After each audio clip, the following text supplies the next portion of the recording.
Have you ever wanted something so badly that you couldn't think of anything else, something so beautiful, so tempting, that it made you forget all the rules and warnings? This is the story of Karen, a young girl, and a pair of red shoes that would change her life forever. In a tiny, quiet village, far away from the noise of bustling towns, there lived a girl named Karen. She was known for her beauty, with soft brown hair, sparkling eyes, and a kind heart. But Karen was poor. She lived with her mother in a small, humble hut. They had barely enough to eat, and Karen's shoes were nothing more than rough wooden clogs her mother had carved by hand. Each step hurt her feet terribly, but she never complained. Her mother was sick, and caring for her took up all her time and energy. One crisp morning, as Karen was walking back home after fetching water from the stream, something unusual caught her eye. On the sidewalk lay a small, dusty box. Curious, she approached and opened it. Inside was a pair of the most beautiful red shoes she had ever seen. They shone as if sprinkled with magic, catching the sunlight and glinting like fire. Karen's heart raced. She wanted them instantly. They were beautiful, perfect, and unlike anything she had ever owned. Without thinking twice, she picked them up. When Karen returned home, her mother noticed the bright red shoes immediately. Her face tightened with worry. "Karen, where did you get those shoes?" she asked gently but firmly. "You must never pick up things from the road. They might belong to someone. Taking them is stealing." Karen, feeling frustrated, replied, "Mama, finders are keepers. If someone left them on the road, maybe they didn't need them. I just want to wear them." Her mother shook her head. "Karen, I know we are poor, and I can't buy you shiny new shoes. But poverty is never an excuse to do wrong. Promise me you will never wear these red shoes." Karen's heart sank. She loved the shoes too much to break her promise, so she agreed, hiding her longing behind a sad smile. Days turned into weeks, and Karen could not stop thinking about the red shoes. Every time she closed her eyes, she saw them dancing in her imagination. Then, tragedy struck. Her mother became gravely ill. Karen stayed by her side day and night, tending to her every need. Despite her grief, she remained strong, trying to comfort her mother in her final moments. A week later, her mother passed away, leaving Karen alone and heartbroken. On the day of her mother's funeral, something inside Karen stirred.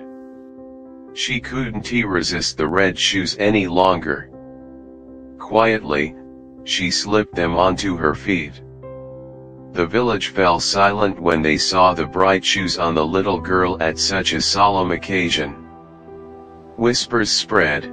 How could she wear such shoes at her mother's funeral? But Karen didn't care.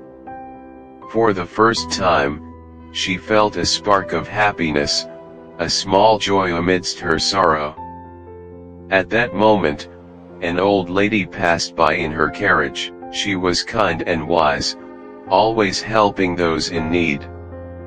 Seeing Karen alone and orphaned, she called out, "Come with me, child. I'll give you a home, food, and a chance to study.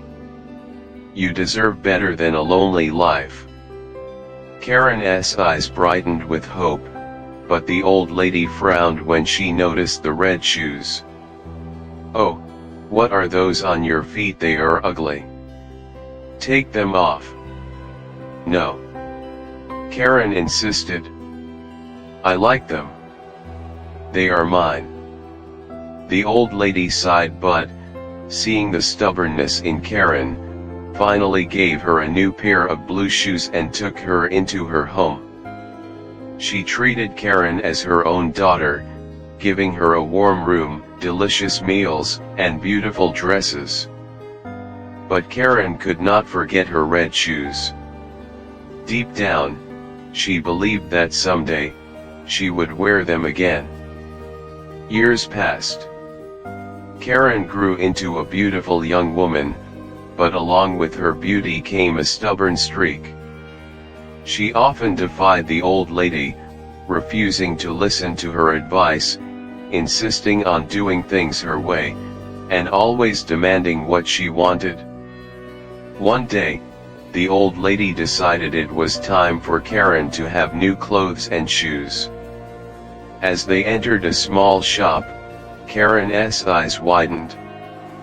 There, in the display, were a pair of shiny red shoes just like the ones from her childhood.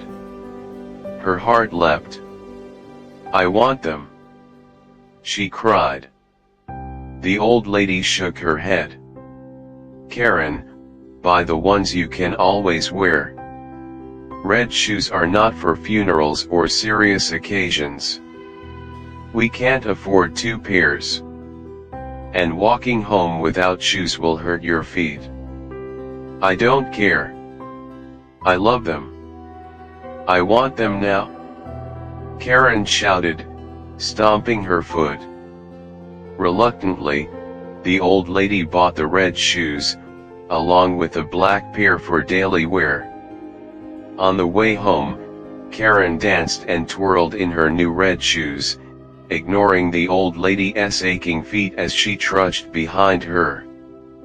The next day, they were invited to a funeral in town. Karen, do not wear those red shoes, the old lady warned. It is disrespectful. Karen hesitated, looking at the black shoes, but her desire was too strong. She slipped on the red shoes, hiding them beneath her skirt. All through the funeral, people stared at her feet. Gossip spread, the girl doesn't respect the dead. The old lady was furious and dragged Karen outside. Before anyone could intervene further, an old soldier passing by knelt down in front of Karen. I was only admiring your beautiful dancing shoes. You must be a brilliant dancer, he whispered. Karen's eyes lit up. She wanted to show him, to prove herself. She took a few steps, and then something terrifying happened. The red shoes would not stop dancing. Her feet moved on their own, swirling and twirling, carrying her further from the old lady and into the forest. Karen tried to stop, but the shoes were unstoppable. They led her through thorny bushes, up mountains, and across rivers. Her feet were blistered, her back ached, and she could not eat or sleep. She missed her home, the old lady, and the comfort of her bed, but the shoes had a mind of their own. Finally, after days of dancing, Karen managed to remove the shoes. But they kept moving, dancing around her, and she was left crippled, unable to walk without a stick. Her stubbornness had trapped her in misery.